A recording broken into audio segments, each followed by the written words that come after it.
Oh, that's a great ball. Oh, it had to be. Overlap! They're getting it! He's got the big chance. He's got the big... And it's Salah for Liverpool!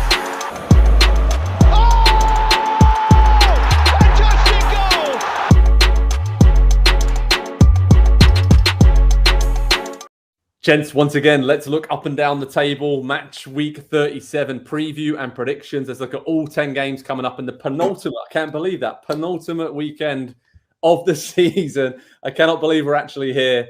And there is a lot that still needs to be decided up and down the table, even though we have some clarity and a bit more than we probably thought we would heading into this part of the season, because it's been wild for the last few months. The title race, pretty much sealed at this point. Man City at home against Chelsea. And then Arsenal away at Nottingham Forest, as we spoke about on PST this week. Equation is simple for Man City. Win at home against Chelsea on Sunday. They are crowned Premier League champions for a third straight time, fifth in the last 6 seasons. Pep Guardiola's side purring right now, battered Real Madrid in the Champions League semi-final to reach the final. The historic treble is on.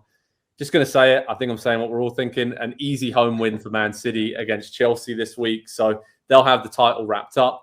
The only way they will have it wrapped up before their game on Sunday, Nick Mandola, is if they see Nottingham Forest upset Arsenal and beat them. Is it much of an upset, though, at this point? Because Forest are actually trending in a bit of an upward direction, right? And Arsenal are just really scrambling and obviously losing to Brighton 3-0. Basically, that was that for their title hopes last time out. This would be interesting to see the kind of reaction we get from Arteta's side at the City ground, won't it? Because pretty much everything's done, everything's figured out. Arsenal are going to finish second. It was a great season. But are we going to see them feel a bit sorry for themselves away at Forest? And Forest need the points in their scrap against relegation. So what do you think? Forest against Arsenal? If they do appear to feel sorry for themselves, I will be shocked. I mean, I understand that there's been a collapse of sorts. And I understand that Forest has looked better. Significantly better. But the Arsenal team we've seen, the general mentality around the club, and even some of the letdowns that they've had have been to some better teams. Brighton's pretty good. I really think that you'll probably see Arsenal come out with a fairly comfortable performance, if not scoreline, at the City ground. And again, I know Forest has been better. I'm a big fan. Lodi and Morgan Gibbs-White, and I like who they can be, but I can't imagine. I can imagine a scenario in which Arteta's team doesn't show up, but not if we've bought into Arteta in any reasonable way, which I have. Yeah, I have too. I can kind of see a draw coming up in this game. Andy, is there you don't seem convinced about Arsenal now, right? You think they've gone? Look, we've done a lot of praising City this week, and rightfully so. What they did against Madrid and this season and to set themselves up for the treble it's incredible. It's historic, potentially. Arsenal have played their part, though. They have played a massive part of that. 2 wins in their last 7 in the league. We were talking percentages about Arsenal a month and a half ago, and we were not talking 50-50 or maybe slightly in their favor. We were talking 70 and 75 and 80% Premier League champion favorites, and they have played their part down the stretch. And to Nick's point, you lose to City. Obviously, there's no harm in that. Brighton have shocked a lot of teams this season and just completely overwhelmed them in that game. But the draw against West Ham, the draw against Southampton as well, were big signs of what was to come from this team. And just for a second season in a row, in a perfect position through 30 games or so, and then just completely, I don't know how you use a word other than collapse down the stretch. And it's a young team, and they'll learn.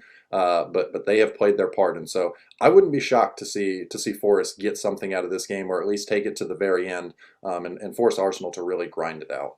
Yeah, no, that's a good point. I think even the most ardent Arsenal fan can agree with it hasn't gone well the last month or so. William Saliba's injury, tiredness, whatever you want to bring into it. It's still a fantastic season for Arsenal, but hasn't ended the way they wanted once again. If we look at the top 4 in European spots, lads, there's still a lot to sort out there. Man United are away at Bournemouth. You would think they would get a win there. Bournemouth have, again, kind of a joke, but I said it to Nick last week. They're on the beach a little bit. They stayed up, and they obviously geographically are on the beach. But they're just chilling right now. They're figuring it out. And they're very excited just to be a Premier League team for next season. Man United need the win. They kind of know, Newcastle, Liverpool right there with them. But this feels like a win for United in a game where their stars pop up and just deliver.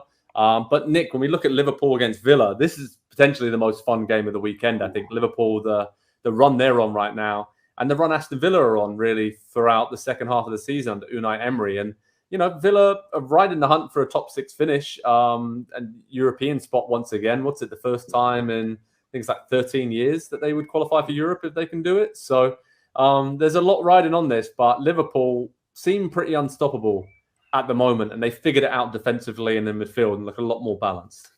Yeah, they're up to 70 goals this year as well. And that's the one thing.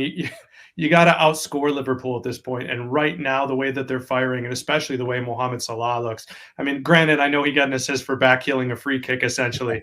But that was a 3-assist game for a player who is on the verge of another 20-goal season and has perhaps quietly put in as good of a team of the year type performance as you're ever going to see. As quietly as you're going to see someone put in that performance. This team is firing really well, and they've done everything to keep the pressure on Newcastle and Manchester United. But how do you overlook Aston Villa? And so I think this game does have the potential to be whatever you want it to be. It could go in absolutely any direction, but it's difficult to see Liverpool fading with just, they've got a chance to finish their season on double-digit wins and say, yep, we figured it out. We had injuries early. We had some midfield pro early. We're going to buy a midfielder, and then we're right back in the title hunt next year. And I don't think they let that go.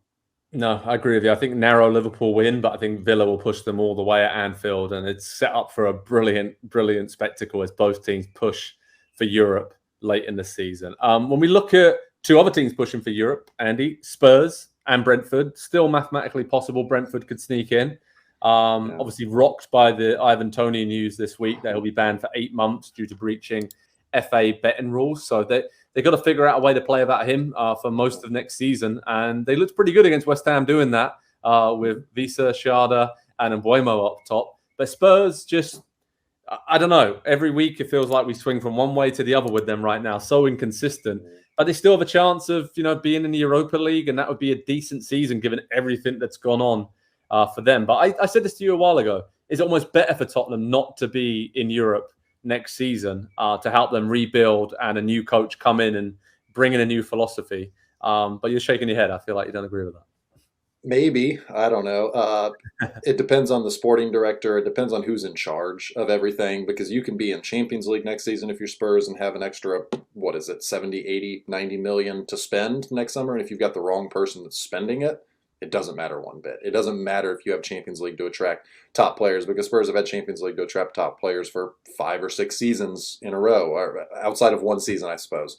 And they have let the squad stagnate and become what it is right now. So there's a massive rebuild on the horizon for Spurs. I don't know that Champions League or Europa League or Conference League or no European competition at all matters. And I don't know. I don't see any life from this team at the moment, outside of Harry Kane, who just continues to add on goals. And, who knows? Maybe this is his final home game in North London.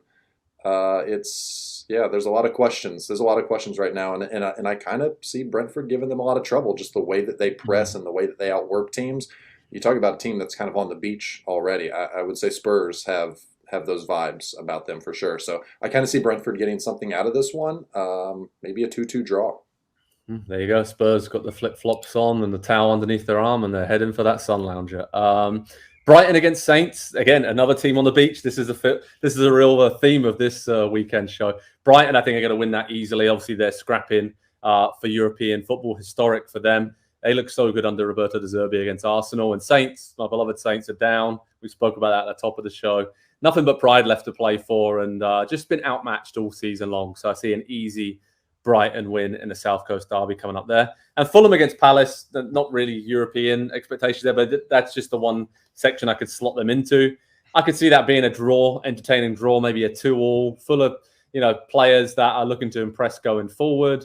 A few defensive mistakes from both those teams in recent weeks, but Fulham now with Mitrovic back, and they're looking decent. And I think both of these teams will want a positive last few games of the season just to take them into the summer with some good vibes, and then they can recruit and then try and push again for a mid-table top 10 finish next season in the Premier League. When we talk about Newcastle, Leicester, Nick, we have to remind everyone we are filming ahead of Newcastle against Brighton, so we don't know the outcome of that yet. But this is a huge game for both teams, right? Both Leicester in the relegation scrap and Newcastle in the top 4 situation as well. Are you concerned as a Newcastle fan with Liverpool just lurking on the edge there, or are you feeling this is going to be a pretty comfortable home win against Leicester? Yeah, no, I am concerned, but largely because these are new experiences. These are new places to be in. I think you'll get a performance out of Newcastle. I also have some ghosts. I mean, we've seen James Maddison, Harvey Barnes, Jamie Vardy absolutely haunt Newcastle. And I know this is a different team, but, you know, a desperate Leicester team that I think has more character than they've shown in recent weeks, and is probably due at least one more moment in the sun during their Premier League tenure. And I could see this on very little rest for Newcastle. I could see this perhaps being that incident. So while I will be okay wherever Newcastle finish, I'm not going to lie to you. I'm content with where they've come so far. In a vacuum, I do have fear of this game. Yeah, I think I'm with you. I think this is maybe a draw, which probably helps neither team in their respective scraps. Probably helps Leicester more, I think, when you look around them. But we look at the other sort of relegation games here, Andy. Wolves against Everton. Wolves are out of it. They're fine. They're comfy. But Everton obviously need a big 3 points here. And they've got a favourable schedule compared to the other teams down there to finish the season. So I feel like they get this win away at Wolves, and that pretty much is it for them. And they stay up. And Leicester, and then West Ham host Leeds. So Leeds as well, really struggling. Obviously, Sam Allardyce saw them draw against Newcastle. Impressive the fight and spirit they had. But I don't think it's going to be enough to save them. I probably see this as the real pivotal weekend in the relegation scrap, and what pretty much will keep Everton up and pretty much relegate Leicester and Leeds. Do you agree with that? You're giving a lot of benefit of the doubt to Everton right there, Joe. They've not defended well for a while, and I think that's the thing that's kind of getting lost about Everton. They're not defending like a Sean Dyche team. 6 of their last 9 games, they've given up multiple goals. They've scored multiple goals just 3 times in those games, and I think they've only gotten 1 win out of those 9. And so it's just, it doesn't matter how you stay up and avoid relegation in the Premier League.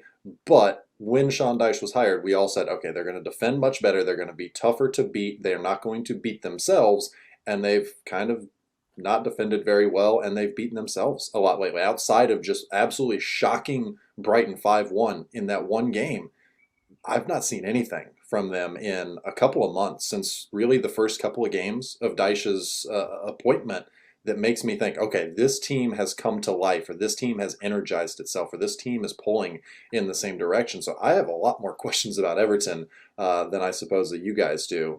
And Wolves at Molineux is a tough proposition. So I kind of like Wolves to get something out of that one, if I'm honest. All right. That will really confuse the relegation situation heading into the final weekend of the season. So why not? Let's root for chaos. And I'm sorry if you're fans of Leeds, Leicester, Everton, or Nottingham Forest, but that's going to mean it goes all the way down to the final 90 minutes of the season. So